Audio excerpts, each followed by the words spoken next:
welcome to another episode of Eating Mysterious Food in a Trailer with Kevin. I'm your host Kevin, this is a trailer, and here's some mysterious food. So on this episode we have Calbee's Sayaendo, which most of you know is another way for saying green pea snack. So first, a little bit about this green pea snack. I like that the nutrition information, as you can see, they have it like the original one, and then they have the additional guy here that's like just a sticker that they slapped on. The nutritional information is for the full package. If you go to the Canadian side, they do it for half of a package, but the math doesn't quite add up. You see, on the Canadian one, they say it's 99 calories for half of the package, but on the original one, they say it's 196 calories for a full one. But if you add that up, it doesn't quite come out right, because 99 and 99 would just be 198, but this guy is 196. So I like that they came back, they decided, hey, your package, it wasn't good enough.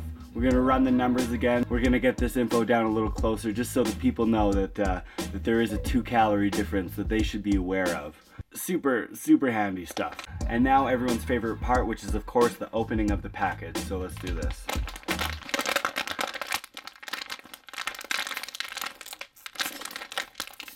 Oh baby, come on. It's like so full of air. Well, it's just gonna explode everywhere. Oh, wow. So, there you go. Came out the side. Alright, so, Calbee Sayaendo, pretty sure it's Sayaendo. I'm gonna go with that one. Green pea snack. Let's see what this is like. So right before I take this first bite, I picked these up at the TNT in the West Edmonton Mall. Adjust this bad boy for a second. Okay. So, yeah, that's way better. Okay, so I picked these up at the TNT at the West Edmonton Mall here in Edmonton. The guys and I are just coming from Loud as Hell Festival in Drumheller. We played there on Sunday, actually with Fit for an Autopsy. We got to meet up with our buds in the Galactic Pegasus, who we played with in Calgary. Hung out with those guys a lot this weekend. Hung out a lot with the Eye of Horus guys. Tons of other people, tons of other bands. Unreal time, not only just playing there but just getting to hang out for the weekend.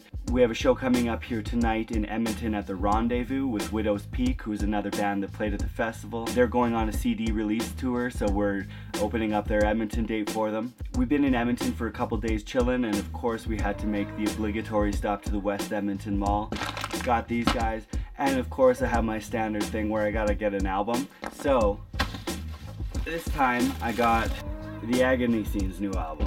I only listened to the one single from this album, and it was pretty decent, so I was stoked to pick this up.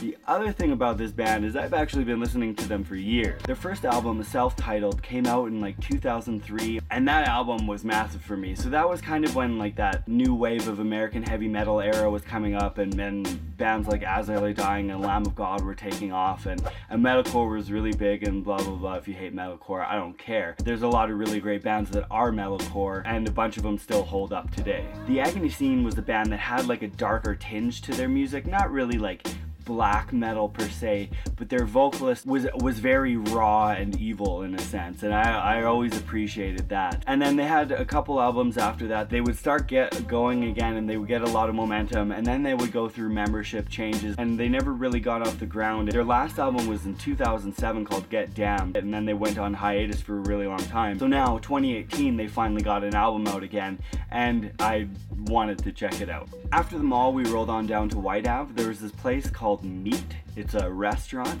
We were actually meeting up with a couple of the Eye of Horus guys there, and it was so good. It's basically what you expect. It's a place called Meat. They serve meat there. It's delicious. And then we were walking down White Ave. I was hoping that we would, go for a cone, just a couple boys, get some scoops of ice. Unfortunately, that didn't happen, but then we went into this place called Beercade. It's like an adult arcade. They serve adult beverages, and then there's the arcade area. So we went loose for a little bit, played some skee ball. Got a lot of points on that one. It was a great time. We also played some Mario Kart. There's like a 4-person Mario Kart game there.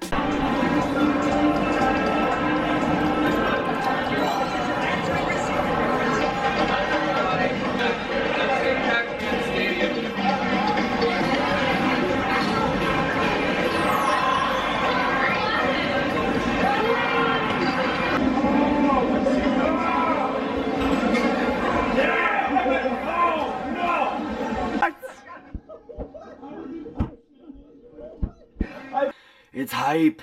It was a lot of fun. There's this arm wrestling thing, and it's like you...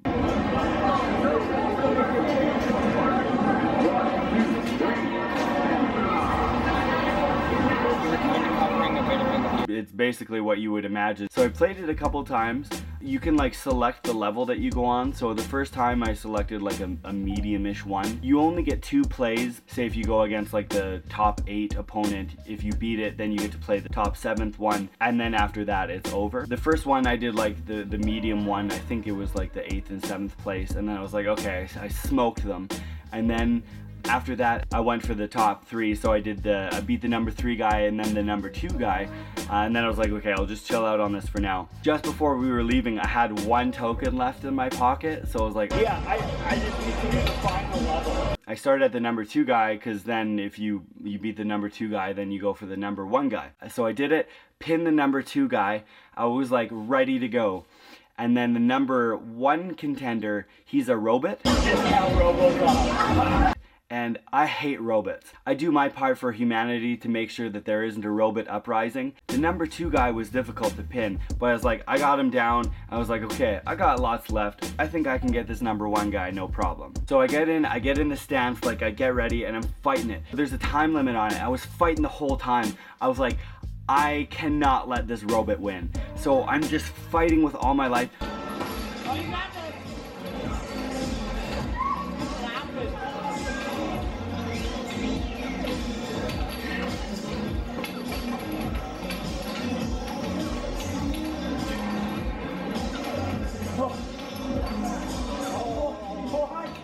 And, okay, so I didn't pin him, but like, I definitely wasn't losing. I had him on the other side and I was working him, but I couldn't get him down.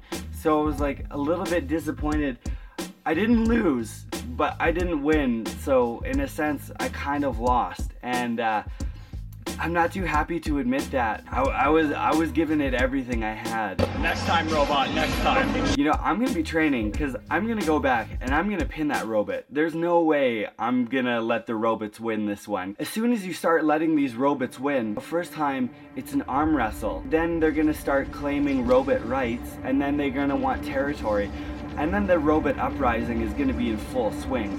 I can't let that happen. For humanity, I'm gonna do my part. I'm gonna train, and one day I will come back to Edmonton, I will go to the Beercade, and I'm gonna beat that robot. Okay, so now we've got a bit of background on my Sayaendos, my Calbies, and let's give this guy a taste.